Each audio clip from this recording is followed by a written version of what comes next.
Hello guys! Samahan niyo po ako magluto ng Tonkatsu Bicol Express.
So at this point, inuna ko muna pong asikasuhin yung tonkatsu kasi madali lang naman.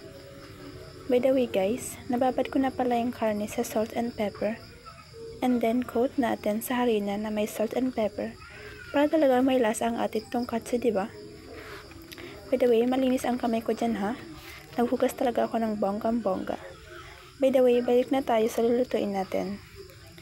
Next, coat natin sa egg. And then balik sa harina. And last, sa breadcrumbs. Same procedure lang pala yan guys sa isang karne ha.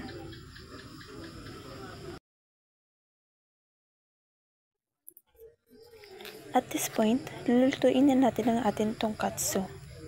Una, buksan muna natin ang kalan at magpapainit na tayo ng mantika at piprituin na natin ang ating tonkatsu.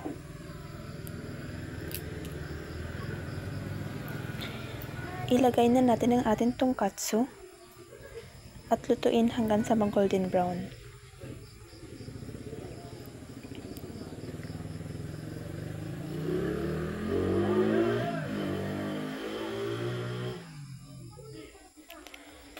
Luto na ang ating tonkatsu. Next ko namang lulutuin ay ang favorite nating mga Bicolano ay ang Bicol Express. First is buksan muna natin ang ating kalan at painitin ang ating kaserola. Next, lagay na natin ang ating karne. At this point, kailangan muna nating sangkutsahin ang karne at palabasin sa sariling mantika.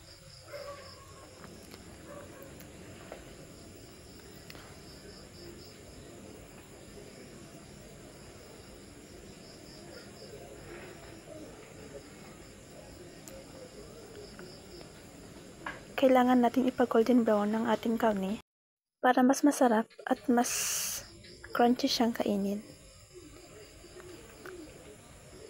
At this point, iset aside muna natin ang ating karne. And at the same casserole, we need to saute the spices like ginger, onion, and garlic. And then, halu-haluin lang natin yan. Next, balik natin yung karne na ginisa natin kanina. And halu-haluin ulit para mag-combine ang kanilang lasa.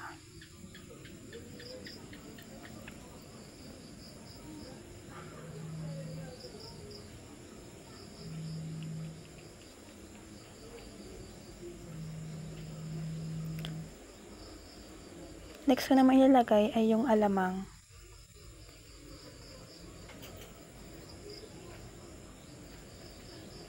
Kasi pag walang alamang, hindi natin masasabi na Bicol Express yan.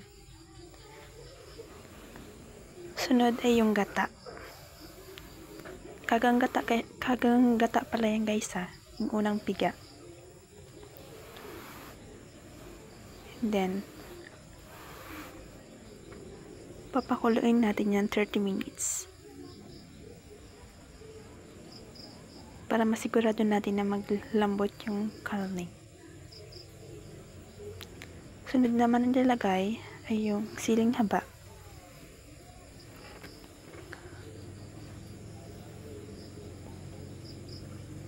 para may sipa ang ating Bicol Express.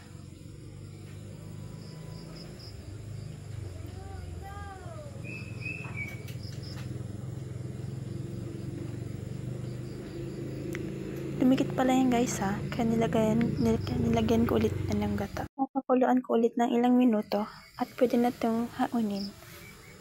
At yan, luto na ang ating Bicol Express. Bahaw. Bakong sinag na. Bili ko lang ito. Kaputang kong lumot mo be, para masalamang ka. Gusto lang mong storage.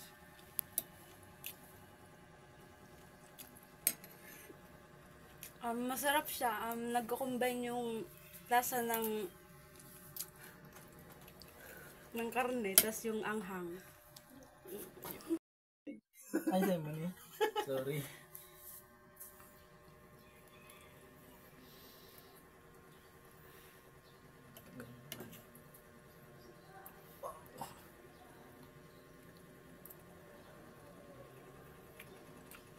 Wow.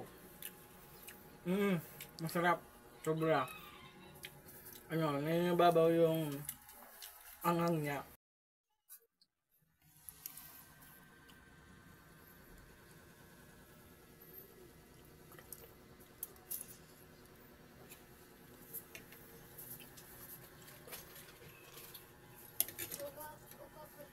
Masarap siya. Nagaan yung lasa nung gata. Tapos nung halo pa yung sili. Bagay na bagay. Masarap.